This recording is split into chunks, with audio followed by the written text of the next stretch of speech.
Je pense qu'il est très important d'abord de rappeler que le plan de convergence forestier englobe l'un des domaines priorités, particulièrement le domaine priorité numéro 3 concernant la gestion des forêts et le développement des actions de reboisement au niveau de la sous-région. Donc, en ce sens,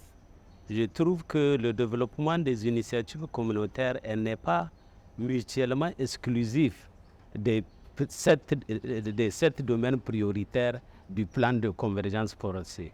Parce que de par les objectifs de celui de renforcer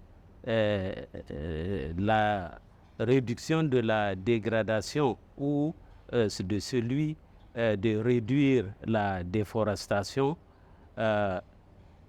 l'objectif d'assurer la sécurité et d'assurer l'accès des biens et des services non seulement écosystémiques, même des autres aspects économiques, par exemple la valorisation des produits forestiers non ligneux ou des produits ligneux qui dérivent des actions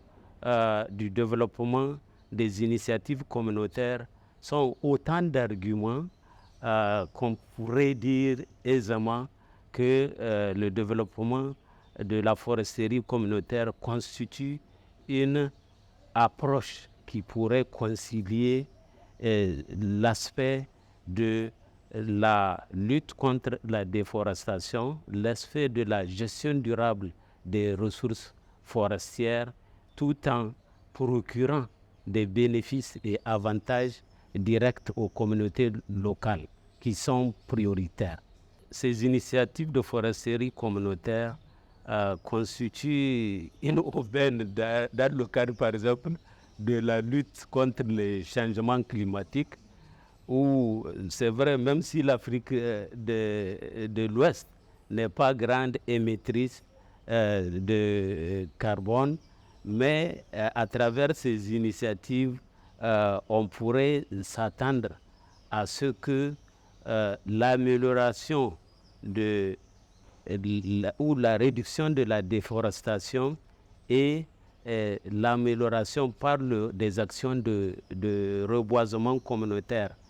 constitue une source de séquestration de carbone, donc qui est en cohérence par rapport à l'aspect atténuation, qui est aussi une composante que la stratégie régionale climat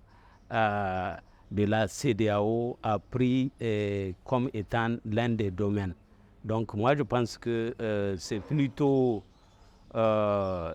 cerise sur le gâteau, comme on dit, dans le cadre de la réduction de la dégradation des forêts, mais aussi ça constitue un axe sur lequel donc on peut réduire l'aspect de l'émission des gaz à effet de serre au niveau global, mais au niveau local. Donc ça constitue aussi une source d'amélioration des conditions de vie des communautés locales.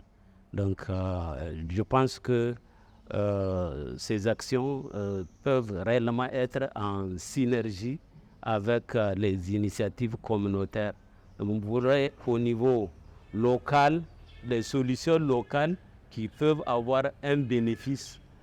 pour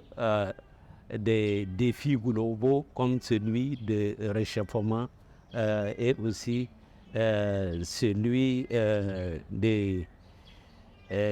réductions des émissions de CO2 qui peuvent être une source d'augmentation de température au niveau de la sous-région, si je peux parler au niveau global.